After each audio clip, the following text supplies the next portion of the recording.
if your dog is really struggling with this or is scared of the ladder, then one of the best things you can do, instead of starting at this end and working all the way to that end, we do something that is called back chaining. And really all that is we're asking the dog to just do one rung at a time.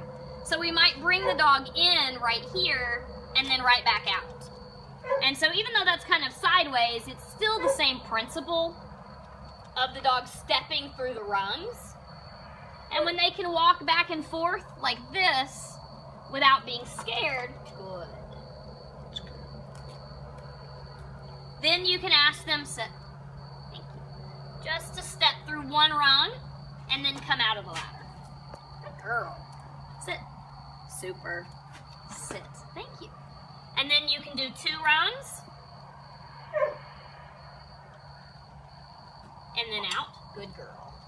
So technically this isn't back chaining because we're still starting at the beginning, but it's a little too hard to start your dog in the ladder going this way because it's a very small space.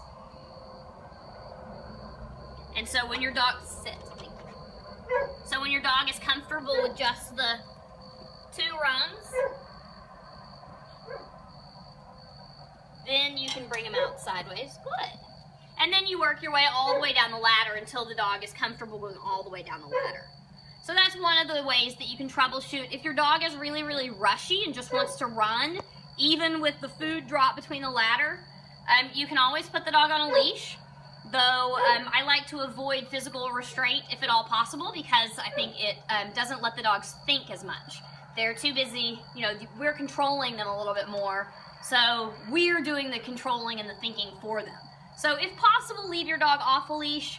If they're really, really struggling with this, and no matter what you do with the food and the control and the quiet and starting at just a single rung, if they're still really rushing through it and stepping all over everything and being crazy, you can put a harness on them. So she obviously doesn't have a harness on, but if she had a harness on, you can put a harness on them so that you can restrain them a little bit from their forward motion and help guide them through the ladder that way. So that's another troubleshooting tip. Go, Pogo, go. That was cheating. All right, well, I hope this was informative and helped you. And you can contact me if you have any questions. Good luck and have fun with your dogs. Oh, that was Wussy. Get up here. There you go.